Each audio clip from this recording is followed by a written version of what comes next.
Here's Michael Savage.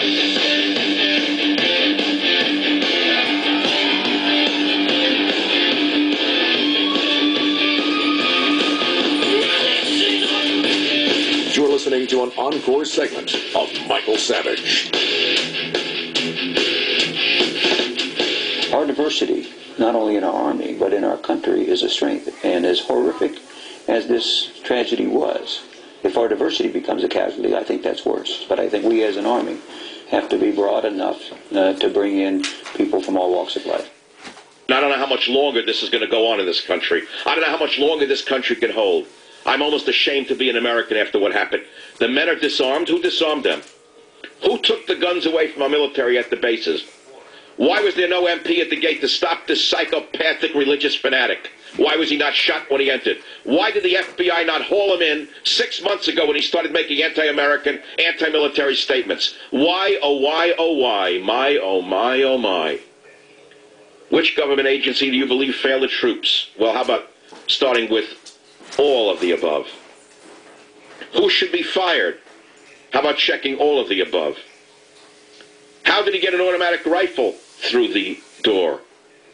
Why is Homeland Security suddenly so silent? Please, please put your hand over your heart. For 1 minute, drop your cynicism as an American. For 1 second, suspend your disbelief. Just for 1 second, remember that there are people who are dead, others injured, families are going to be hurt forever. As we play a memorial in the form of the military taps for those who died at the hands of multiculturalism and liberalism at Fort Hood. Go ahead, please.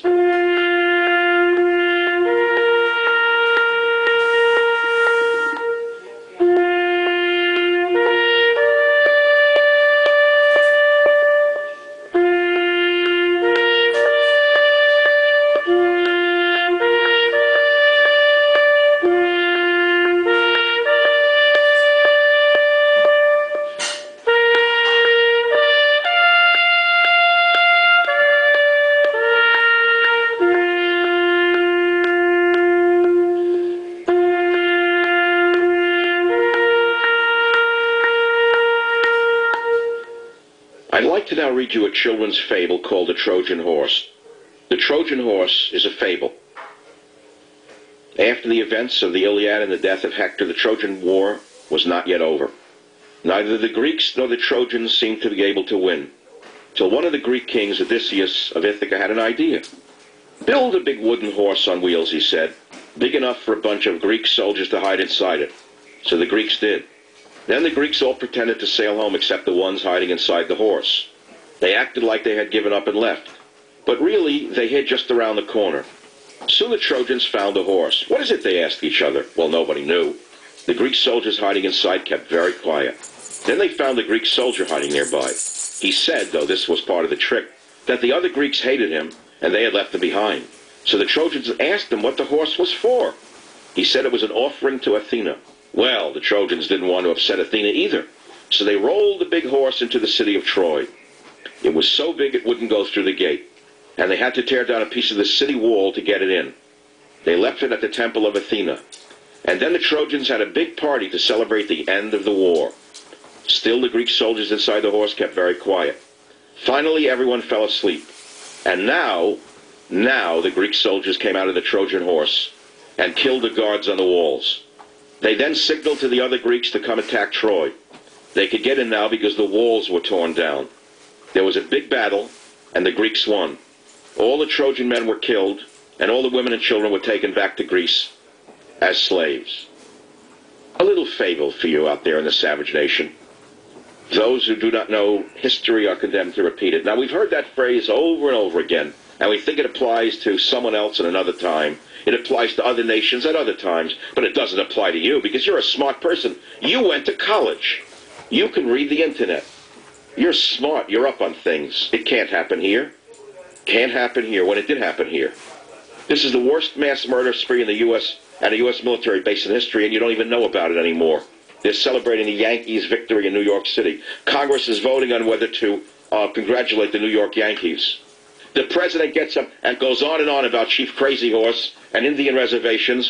Please, everybody have a seat. Let me, first of all, just thank Ken and the entire Department of the Interior staff for organizing just an extraordinary conference. I want to thank my cabinet members and senior administration officials who participated today.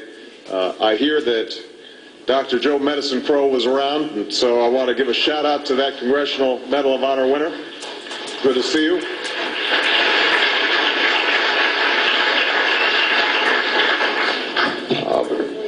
My understanding is that you had an extremely productive conference. I want to thank all of you for coming and for your efforts. And I want to give you my solemn guarantee that this is not the end of a process, but a beginning of a process. And that we are going to follow up.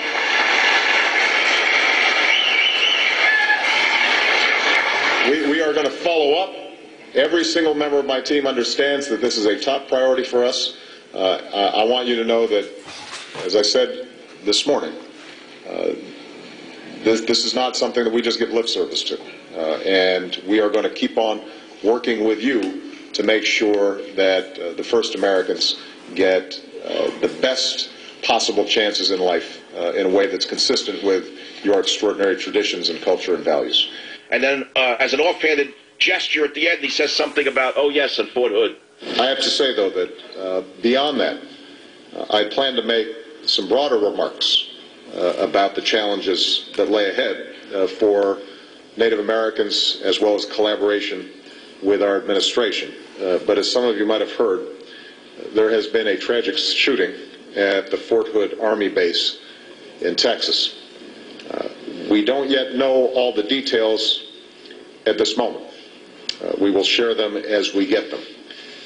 What we do know is that a number of American soldiers have been killed, and even more have been wounded in a horrific outburst of violence. And what does the media do? What does the socialist, communist, compliant media do? They cut out the 2 minutes that led up to Obama's limp-wristed statement about Fort Hood. Beware the government media complex, said a talk show host in 1998 or 1999 at the Commonwealth Club. Beware the government media complex. And so, there are a few things that need to be said.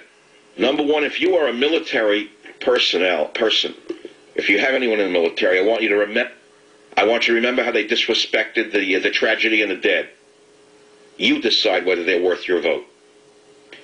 The longer I scan the planet and see what is going on, and I see the sewer pipe that comes out of Hollywood, and I see the sewer pipe that comes out of the media to the world, the sewer pipe that has virtually destroyed our fiber, our willingness to stand up and live, let alone fight. Only a resurgent evangelical Christian movement can save America from this descent into obscurity, defeat, and disgrace.